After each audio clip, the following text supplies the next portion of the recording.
live. Yeah, yeah, we going live. Hey, hey, we going live. Yeah, yeah, we going live. Yeah, yeah, we going. Yeah, yeah, we going.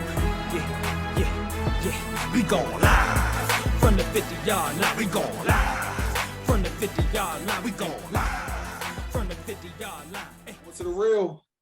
Yeah. All right. Now this one was, it's funny because initially we didn't have it on to the real, but as soon as we got off the phone, as soon as we ended our production meeting, I was like, how did I forget this? Yes. Tracy McGrady. And the reason why I love this story and I love this is on to the real. Tracy McGrady is someone who I saw. He really tried different things after leaving the NBA. He did. I saw him go and be a pitcher in minor league baseball. I want to say it was like the River Crickets or something. Those names are hilarious, man. Yes.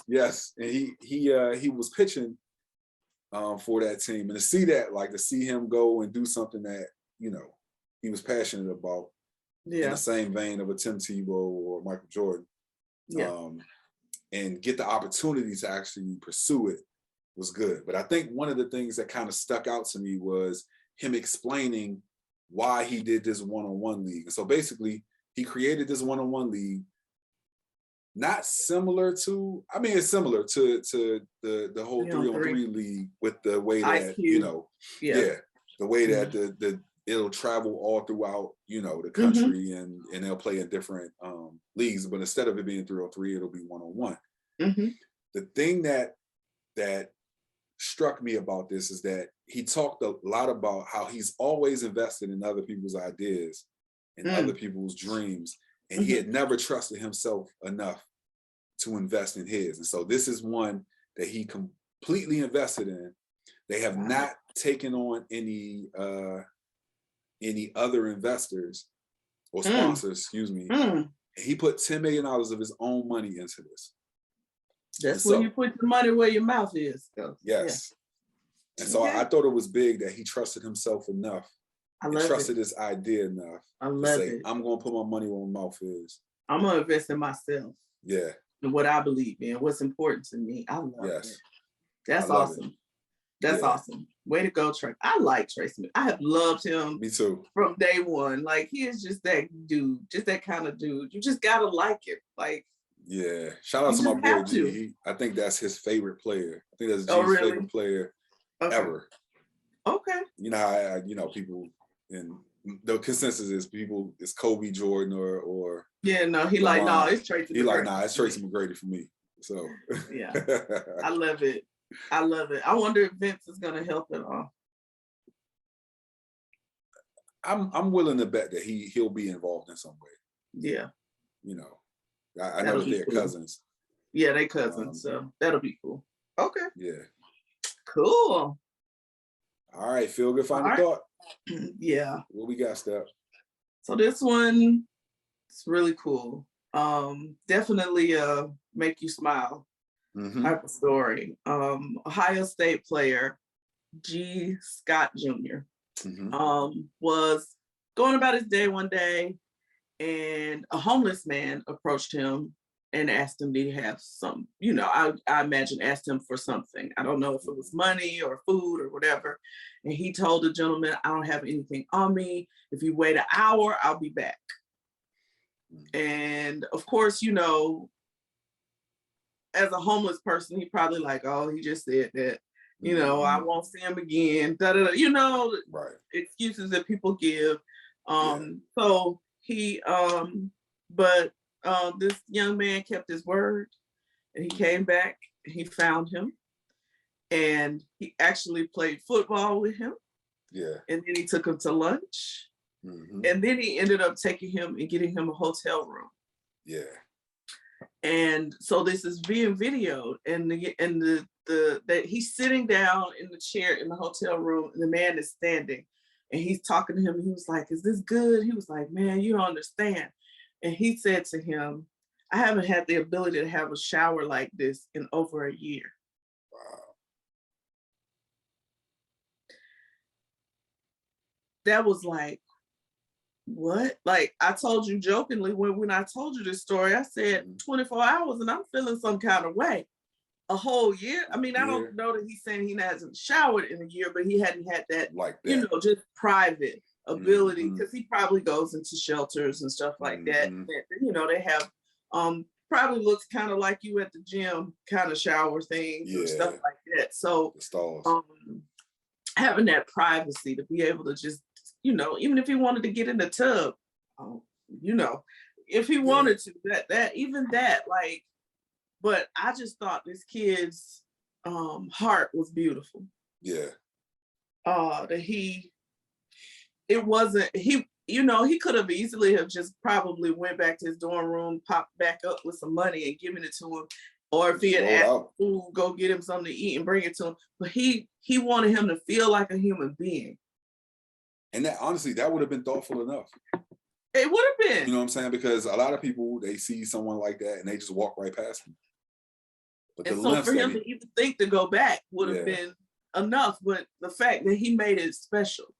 Yeah. He made his day special for this person, and he treated him humanely. Right. And you know, like, and this is an older gentleman. And so it was just beautiful. It was a beautiful, beautiful story. And I just thought, you know, it deserved more kudos from us. So that's it. Yeah. All right, show picks. What you watching? I ain't really been watching a lot, other than like the NBA playoffs and now the finals. I mean, my show came back up. The first thing I've really, really paid attention to in a couple of weeks outside of sports is because I've been watching the USFL, because, you know, supporting Jordan Moore, who was on our show. He was a guest co-host with me while you were out. Right. But he is now playing with the Philadelphia Stars in the USFL. So I try to catch those games to support him. And, you know, obviously basketball, Warriors, they still in it. So I'm watching. But I haven't really been watching that much of like TV per se.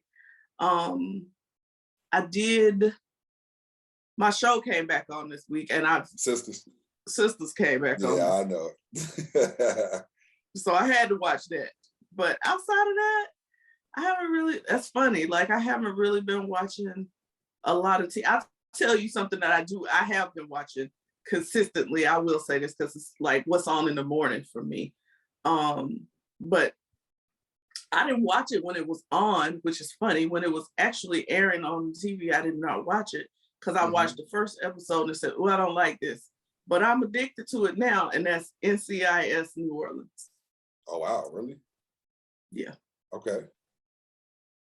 I love that they are so intentional about the culture of New Orleans. I'm going to tell you what show, as a matter of fact, I'm going to stay with what I got. The show that you got to watch that is very intentional about the culture of New Orleans is Treme on HBO. Oh, well, you know, I don't have HBO, but okay. Yeah. Okay. I love that show. It's about the creators of The Wire, so you know. Oh, yeah. Okay. Yeah. Yeah. Got it. What you watching, bro? I saw World War III last week. And while I've heard a lot of critics who criticize Cat Williams for not being Dave Chappelle, because he didn't touch any real heavy-hitting issues. Is that really the critique for real? Yeah. I think that there was a segment of people who said that they didn't like the special because he didn't ruffle any feathers. And he was too, I guess, PC. Vanilla for them. Yeah. Is that everybody? Is that supposed to be? I'm sorry. It's something I missed that every comedian. Kevin Hart never does that. What are we talking about? In fairness, Kevin Hart does get roasted for that too. But my thing is, why? If it's funny, it's funny. Right. I can decide what I want to talk about. Oh, I got another stuff. I did watch something that I have to mention, but go ahead. I'm sorry. But no, that's it. Like, if you get an opportunity to check out that World War III stand up, it's a little raunchy. It's on Netflix, right? Yeah, it's on Netflix. Yeah. It's a little raunchy, but hilarious. It's Pat Williams. What do you expect? Right. I mean, what do we expect? But that made me think. I did watch the David Letterman's interview. Oh, true. Okay. Yeah, I watched the one with Cardi B. Okay. And Will Smith. Okay. How was the one with Will Smith? So this was pre-slap. They even said it at the end of the show. Oh yeah, no, I know. Yeah. This was pre-slap, but it was actually very enlightening. Had no idea about a lot of Will's childhood stuff. Yeah, they said a lot of that stuff was in his book. In his book. That's what they talked about. That was kind of the focal point of their conversation was around his book. Yeah. And so yeah, I mean it sheds a lot of light even in the aftermath of the slap coming after this. Yeah. Watching this sheds a lot of light to me on why that might have happened. Mm-hmm. Because his dad was abusive to his mom and he felt like he didn't protect her. Yeah. Mm-hmm. Man. Okay. Yeah. I do need to check those out. I said I wanted to see. No, I love those. Listen, David Letterman, I love those. They're great. I'm trying to think. Was it the Eddie Murphy one to us? I think I saw Dave Chappelle. Like when President Obama was on there. Yes, I saw that Obama. One. Yeah, I watched. Yeah, like I think I watched all of the ones from his first season. Yeah. And I still want to watch the one with Ryan Reynolds because I love Ryan Reynolds. He is hilarious to me. Yeah, he is. So, he's just hilarious. He is hilarious. So there you go. That's really what that's it. Okay. Yeah. Well, Steph, we are at the end of episode 163. Yep. If you guys want to get in touch with us, you can email us at fieldgoodfinalthought@gmail.com. If you want to hit us up on our socials, we have a few. Our Twitter is at @field2therealp1. Our Instagram account is at @field2therealpodcast. If you look just above Stephanie's head and you want to search for us on Facebook or our YouTube page, is Field to the Real Podcast, no number. It's the word TO. And go to our Facebook page and subscribe. Go to our YouTube page, like, share, subscribe, comment. Hit the like button on the video and hit that little bell so that, anytime we come out with a new video, you'll get, an alert to see that we just dropped something new. Yeah. But this is the end of episode 163. We love you guys, but we are out of here. Peace. You almost put that in. I thought about it. Let me put all 5 up just in case one of them disappears. They disappearing. Put the cameras on me, put the cameras on me, put the cameras on me, put the cameras on me, put the cameras on me, put the cameras on me.